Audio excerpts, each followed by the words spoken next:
नमस्कार दोस्तों, मैं राहुल आपका स्वागत करता हूँ अपने YouTube चैनल में। तो दोस्तों, मैं आज आपके लिए लाया हूँ एक ऐसा टॉपिक विषय जो निबंध है। आज हम देखेंगे हिंदी के उन महत्वपूर्ण निबंधों के बारे में चर्चा करेंगे जो अक्सर एग्ज़ाम में पूछे जाते हैं। तो चलिए दोस्तों, शुरू करते हैं आज की इस वीडियो को। इससे पहले मैं वीडियो को शुरू करूँ, आपसे मेरी निवेदन है कि आप मेरे चैनल को लाइक, सब्सक्राइब और कमेंट जरूर करें। ये सभी महत्वपूर्ण निबंध है जो मैंने पुस्तक से उठाए हैं। तो चलिए दोस्तों, बिना देर किए हुए शुरू करते हैं। आज के जो पहले हमारे कवि हैं, ठीक है, वो है भारतेंदु, जिनका जन्म 1850 में हुआ है। और इनके जो कुछ प्रमुख निबंध है उनके बारे में हम चर्चा करेंगे। इनका जो प्रमुख निबंध है, कश्मीर कुसुम, बादशाह दर्पण, स्वर्ग में विचार सभा का अधिवेशन, भ्रूण हत्या, हिंदी निबंध के जनक माने जाते हैं भारतेंदु। तो दोस्तों, अगर आपसे कोई पूछे कि हिंदी निबंध के जन्मदाता कौन है, तो आपका आंसर होगा भारतेंदु। ठीक है, तो अगले हमारे जो निबंध करता है, ठीक है, वो है बालकृष्ण भट्ट, जिनका जन्म 1844 में हुआ है। और इसका प्रसिद्ध जो निबंध है बाल विवाह, स्त्री और उनकी शिक्षा, भिक्षावृत्ति, कृषकों की दुर्व्यवस्था। इनको हिंदी का माउंटेन कहा जाता है। आचार्य रामचंद्र शुक्ल ने इनको हिंदी का स्टील कहा है। तो ये एक मुख्य तथ्य है। आचार्य रामचंद्र शुक्ल ने किस कवि को हिंदी का स्टील कहा है, वो है बालकृष्ण भट्ट को।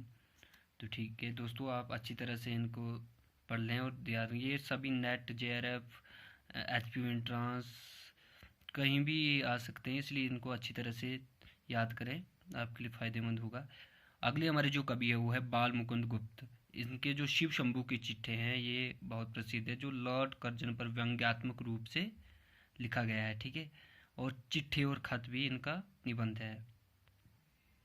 अगले जो हमारे कवि है वो है महावीर प्रसाद द्विवेदी, जिनका जन्म 1864 में हुआ है। और इनके जो प्रमुख निबंध है वो है आत्मनिवेदन, कविता, कवि और कविता, साहित्य की महत्ता, क्रोध, लोभ, महाकवि माघ का प्रभात, कवि कर्तव्य, ये इनका प्रसिद्ध निबंध है।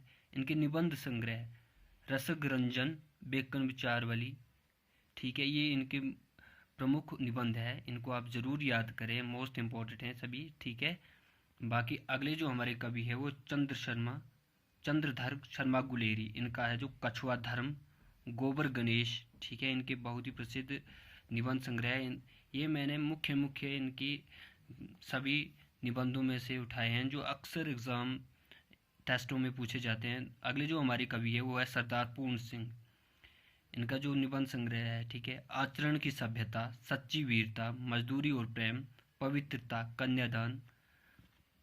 अगले पे चलते हैं दोस्तों। ठीक है, अगला है जो हमारा जगन्नाथ प्रसाद चतुर्वेदी, जिनका निबंध निश्चय, गद्यमाला 1909 में है। ठीक है दोस्तों, ये मोस्ट इम्पोर्टेंट हैं सभी निबंध, मैंने मोस्ट इम्पोर्टेंट ही उठाए हैं बुक से। ठीक है, आपके लिए आसान किया है। ये छोटा सा प्रयास है मेरा, अगर अच्छा लगे तो शेयर जरूर करना। अगले जो हमारे हैं निबंधकार बाबू श्याम सुंदर दास। इनके जो निबंध है भारतीय साहित्य की विशेषताएं, समाज और साहित्य, कर्तव्य और सभ्यता, रूपक रहस्य। अगले जो हमारे कवि आते हुए पंडित पद्म सिंह शर्मा कमलेश, जिनका निबंध है पद्म पराग, प्रबंध मंजरी।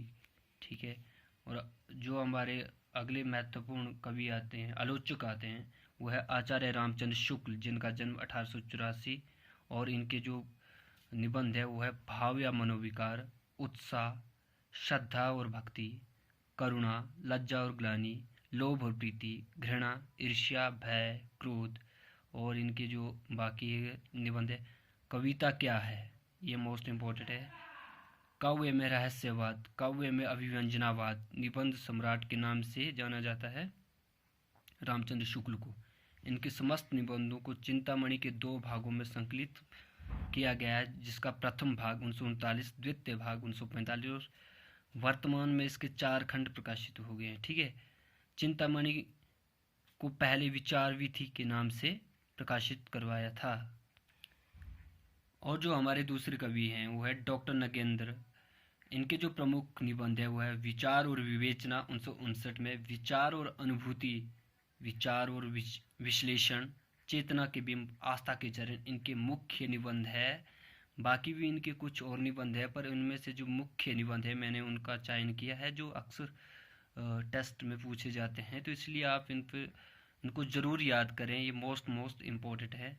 अगले हमारे जो निबंधकार है वह है डॉक्टर रामविलास शर्मा। इनके जो निबंध है संस्कृति और साहित्य, प्रगति और परंपरा, प्रगतिशील साहित्य की समस्याएं, विराम चिन्ह, इनका विराम चिन्ह बहुत प्रसिद्ध निबंध है, प्रगति और परंपरा भी।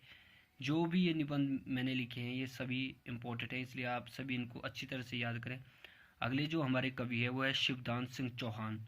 इनका साहित्य अनुशीलन, आलोचना के मान, ये दोनों निबंध बहुत ही प्रसिद्ध हैं। यशपाल के चक्र क्लब अक्सर टेस्ट में पूछा जाता है। मार्क्सवाद, रामवृक्ष वेनपुरी के गेहूं और गुलाब, माटी की मूर्तें। तो दोस्तों जो हमारे दूसरे कवि आते हैं वो है विवेकी राय, जिनके निबंध संग्रह है किसानों का देश 1956 में, गांव की दुनिया। ये दोनों बहुत ही महत्वपूर्ण निबंध है। अगले जो हमारे कवि आते हैं वह है कुबेरनाथ राय, प्रिय नीलकंठी 1968, रस अखेटिक 1970 में। ये इनके सभी जो भी निबंध मैंने लिखे हैं सभी इम्पोर्टेंट है, मोस्ट इम्पोर्टेंट है। अगले जो हमारे कवि आते हैं विद्यानिवास मिश्र, जिनके चितवन की छाया 1953 में, तुम चंदन हम पानी 1957 में, मैंने सील पहुंचाए 1966 में, मेरे राम का मुकुट भीग रहा है। ठीक है दोस्तों, ये सभी इम्पोर्टेंट हैं। अगले जो हमारे निबंधकार है देवेंद्र सत्यार्थी, एक युग एक प्रतीक, रेखाएं बोल उठी। रघुवीर सहाय हमारे कवि आते हैं जो जिनका दिल्ली मेरा परिदेश। रामधारी सिंह दिनकर का अर्धनारीश्वर 1952 में। वैसे तो इन कवियों के बाकी भी निबंध है, पर जो महत्वपूर्ण है मैंने सिर्फ उनका चयन किया जो आपके लिए कम समय में अधिक फायदेमंद रहेंगे, इसलिए ठीक है। अगले जो कवि है हमारे कन्हैया लाल मिश्र प्रभाकर, इनका जो निबंध है जिंदगी मुस्कुराई 1954 में। अगले जो हमारे कवि आते हैं मुंशी प्रेमचंद, कुछ विचार साहित्य का स्वरूप, इनके निबंध है। ठीक है, ये बहुत ही निबंध महत्वपूर्ण है, सभी याद रखने। ये समस्त जितने भी अभी तक निबंध लिखे उनमें से मैंने उनका चयन किया है। ठीक है दोस्तों, कुछ ये भी निबंधकार है जिनके प्रमुख निबंध मैंने लिखे हैं। इनमें से गुलाब राय है जिनका निबंध संग्रह है मेरी असफलताएं, यहाँ पे नहीं लिखा लेकिन है। ठीक है, और जयशंकर प्रसाद का यथार्थवाद और छायावाद, शिव पूजन सहाय का भाषा का जादूगर भी कहा जाता है। इनका कुछ संग्रह माखनलाल चतुर्वेदी का साहित्य देवता 1943 में, डॉक्टर संपूर्णानंद समाजवाद शिक्षा का उद्देश्य। तो दोस्तों ये थे आज की जो मेरी वीडियो, जिसमें आपको मैंने हिंदी के महत्वपूर्ण निबंधों के बारे में आपको जानकारी दी। मैं उम्मीद और आशा दोनों करता हूँ कि आपको यह मेरी वीडियो अच्छी लगी होगी। अगर अच्छी लगी है तो अपने दोस्तों को शेयर करें और मेरे चैनल को लाइक सब्सक्राइब ज़रूर करें। धन्यवाद।